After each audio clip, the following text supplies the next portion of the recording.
हरे कृष्णा। श्रीमद् भगवद गीता के 5वें अध्याय को पढ़ते हैं। इस पंचम अध्याय में कर्म योग निष्ठा और सांख्य योग निष्ठा का वर्णन है। सांख्य योग का ही पर्यायवाची शब्द संन्यास है, इसलिए इस अध्याय का नाम कर्म संन्यास योग रखा गया है। भगवान के श्रीमुख से ही वचनों द्वारा ज्ञान योग अर्थात कर्म संन्यास की भी प्रशंसा अर्जुन ने सुनी। इससे अर्जुन यह निर्णय नहीं कर सके कि इन दोनों में से मेरे लिए कौन सा साधन श्रेष्ठ है। अतएव अब भगवान के श्रीमुख से ही उसका निर्णय कराने के उद्देश्य से अर्जुन उनसे पूछा करते हैं। अर्जुन बोले, हे कृष्ण, आप कर्मों के संन्यास की और फिर कर्मयोग की प्रशंसा करते हैं, इसलिए इन दोनों में से जो मेरे लिए भली भांति निश्चित कल्याणकारक साधन हो उसको कहिए। श्री भगवान बोले, कर्म संन्यास और कर्म योग ये दोनों ही परम कल्याण के करने वाले हैं, परंतु उन दोनों में भी कर्म संन्यास से कर्म योग साधन में सुगम होने से श्रेष्ठ है। सांख्य योग की अपेक्षा कर्म योग को श्रेष्ठ बतलाया। अब उसी बात को सिद्ध करने के लिए अगले श्लोक में कर्मयोगी की प्रशंसा करते हैं। हे अर्जुन, जो पुरुष ना किसी से द्वेष करता है और ना किसी की आकांक्षा करता है, वह कर्मयोगी सदा सन्यासी ही समझने योग्य है, क्योंकि राग द्वेष आदि द्वंद्वों से रहित पुरुष सुखपूर्वक संसार बंधन से मुक्त हो जाता है। साधन में सुगम होने के कारण सांख्य योग की अपेक्षा कर्म योग को श्रेष्ठ सिद्ध करके अब भगवान दूसरे श्लोक में दोनों निष्ठाओं का जो एक ही फल निश्रेष्ठ परम कल्याण बतला चुके हैं, उसी के अनुसार दो श्लोकों में दोनों निष्ठाओं की फल में एकता का प्रतिपादन करते हैं। उपयुक्त संन्यास और कर्म योग को मूर्ख लोग पृथक पृथक फल देने वाले कहते हैं, ना कि पंडित जन, क्योंकि दोनों में से एक में भी सम्यक प्रकार से स्थित पुरुष दोनों के फल रूप परमात्मा को प्राप्त होता है। ज्ञान योगियों द्वारा जो परम धाम प्राप्त किया जाता है, कर्म योगियों द्वारा भी वही प्राप्त किया जाता है। इसलिए जो पुरुष ज्ञान योग और कर्म योग को फल रूप में एक देखता है, वही यथार्थ देखता है।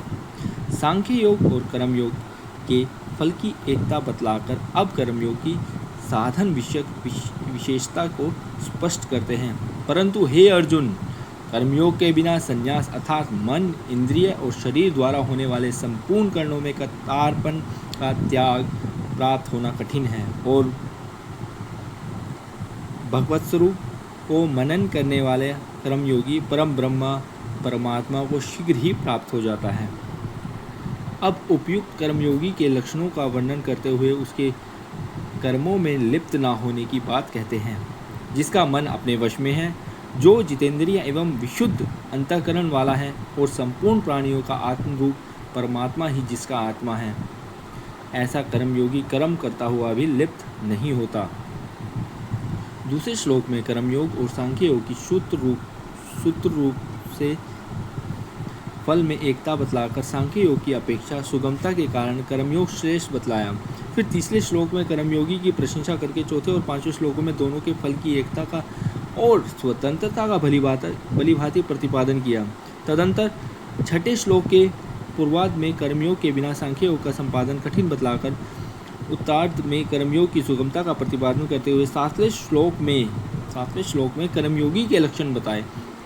इससे यह बात सिद्ध हुई कि दोनों साधनों का फल एक होने पर भी दोनों साधन परस्पर भिन्न हैं। अतः दोनों स्वरूप जानने की इच्छा होने पर भगवान पहले 8वें और फिर 9वें श्लोकों में सांख्य योग के व्यवहार काल के साधन का स्वरूप बतलाते हैं।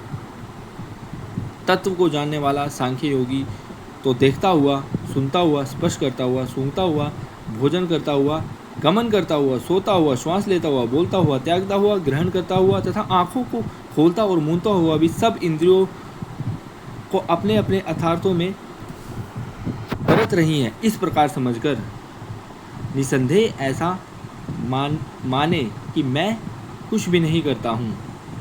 इस प्रकार सांख्य योगी के साधन का स्वरूप बतलाकर अब 10वें और 11वें श्लोकों में कर्मयोगी के साधन का फल सहित स्वरूप बतलाते हैं। हरे कृष्णा।